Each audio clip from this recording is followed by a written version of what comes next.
Bonjour, je suis Emmanuel Vivier, cofondateur du Hub Institute. Le télétravail est déjà bien ancré dans le monde de l'entreprise actuelle. Quel est selon vous son avenir ?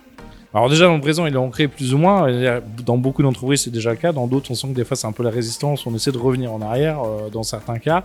Après je pense que ça dépend des métiers, c'est sûr que si on est vendeur ou magasinier, le télétravail ça va quand même être très compliqué. Maintenant c'est sûr que dans le tertiaire, c'est quand même une façon de redonner de la qualité de vie aux collaborateurs, puisque pendant 1 ou 2 journées soit il peut être plus concentré, soit il peut aussi gérer 2-3 tâches à côté de son job, essayer. Quand on lui demande beaucoup, c'est aussi bien de lui rendre un peu de souplesse. Je pense là, même dans certains métiers où on pourrait avoir du full télétravail, je sais pas, sur des études de marché, sur du service client. Et alors, c'est pas forcément toujours souhaitable, ça dépend de la culture de l'entreprise, mais pour d'autres, ça peut être aussi l'occasion d'aller recruter des talents en région ou à l'international qu'on aurait du mal à sourcer ou à recruter. Donc voilà, en fait, je pense qu'il y a 1000 recettes. On a les mêmes ingrédients, mais à chaque entreprise de trouver sa bonne dynamique par rapport à sa culture, par rapport à son industrie et ses métiers, mais ce qui est sûr c'est qu'en tout cas il y a beaucoup plus de possibilités qu'auparavant. Justement, quelles peuvent être les problématiques de productivité rencontrées dans ce cadre, dans ce mode de travail ? Je pense que ça dépend encore une fois du métier. Si je sais pas, on est artisan et qu'on a besoin d'un équipement spécialisé, ça va être compliqué de l'avoir chez soi. Après, je pense que évidemment, il faut un bon équipement informatique. On l'a vu dans la banque pendant un moment. Pour les questions de sécurité, c'était compliqué d'avoir un VPN ou un accès sécurisé à distance, mais ça s'organise. Donc là, il faut mettre en place du hardware, du logiciel et tout ce qui va bien. Et après, il y a quand même un sujet de culture, d'engagement, d'animation. Où c'est pas parce que les gens sont à distance qu'il faut les délaisser. Donc comment on anime des réunions à distance, comment on les implique, comment on les fait peut-être revenir tous ensemble à un certain moment pour quand même garder une dynamique de groupe. C'est peut-être plus compliqué pour les plus juniors aussi, qui ont des fois les moins bons appartements et qui ont encore beaucoup besoin d'apprendre au contact de leurs collègues. Et puis après, c'est peut-être bien de donner le choix, puisqu'il y a peut-être des gens qui adorent être au contact tous les jours de leurs collègues, etc. Et puis peut-être d'autres qui aiment bien travailler de manière concentrés chez eux, ou je sais pas, qui ont une famille. Donc c'est là où je trouve que c'est toujours complexe pour un grand groupe, puisqu'on est un peu obligé, il y a des accords, il y a la législation, les accords avec les syndicats, mais en même temps on voit bien que c'est dur de trouver une seule bonne recette qui plairait à à tous les collaborateurs de tous les âges, dans toutes les situations. Alors justement, un peu concrètement, comment est-ce qu'on peut mettre en place des méthodes collaboratives qui soient efficaces ? Alors des méthodes collaboratives, ça va. Enfin, il y a plein de possibilités. Je pense que déjà, il faut un peu se poser la question de la dynamique de l'objectif qu'on veut opérer. Est-ce qu'on est sur des temps courts ? Est-ce qu'on est sur des tâches récurrentes ? Est-ce que c'est sur plutôt des tâches créatives de brainstorming ? Mais après, c'est vrai que tous les outils aujourd'hui, il y a encore quelques années, on nous aurait dit qu'on allait faire une grande partie de nos meetings en visio, ça nous aurait paru complètement impossible.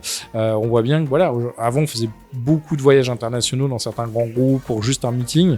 On voit bien qu'aujourd'hui c'est complètement absurde en termes de fatigue, de temps, de coût, d'impact écologique, et qu'on peut très bien faire une visio avec Tokyo, New York.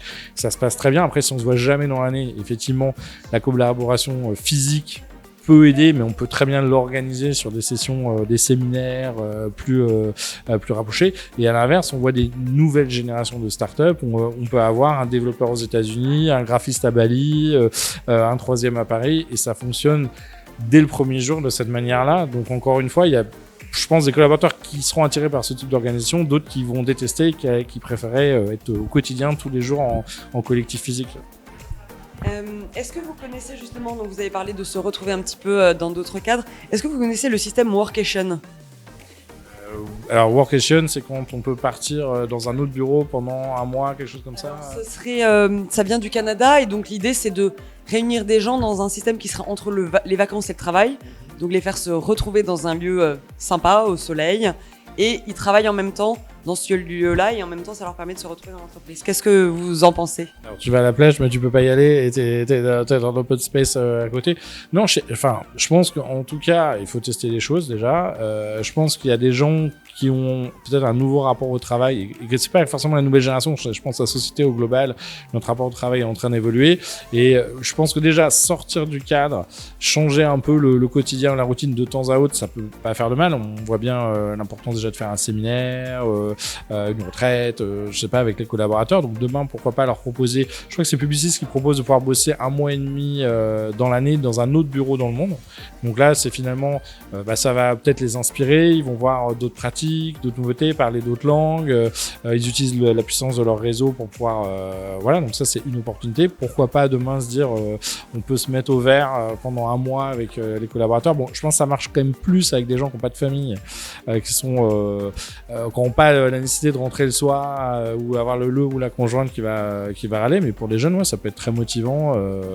Voilà, après c'est toujours la difficulté de quand on donne ces avantages-là, est-ce que c'est pour qu'on bosse plus et qu'on ait plus du tout de vie perso ou à l'inverse, est-ce que c'est un chouette avantage et on est ravi de pouvoir avoir une boîte un peu atypique qui propose des choses qui sortent un peu de l'ordinaire. Donc il faudrait que ce soit à chaque fois en fait à la demande un peu du collaborateur ou en tout cas donner le choix à tous les collaborateurs, mais ça fait du coup des statuts hyper différents pour les personnes. En fait, je pense qu'en réalité, on ne pourra jamais plaire à tout le monde. Donc, soit idéalement, soyons clairs dès le début sur les candidats pour leur dire, nous, notre culture, elle est comme ci, comme ça, notre organisation, elle est comme ci, comme ça. Et à ce moment-là, si les gens adhèrent, ils vont hyper s'épanouir parce qu'ils seront hyper contents d'être dans le type d'organisation qui leur propose des choses qui sont adaptées à eux. Après, c'est sûr que plus on est grand, plus c'est dur, effectivement, de faire des choses un peu... soit on peut peut-être se permettre de faire des choses 100% sur mesure parce qu'on a tellement de grosse taille, on a les moyens de regrouper suffisamment de gens pour les emmener. Mais en tout cas, moi, je pense qu'il faut tester.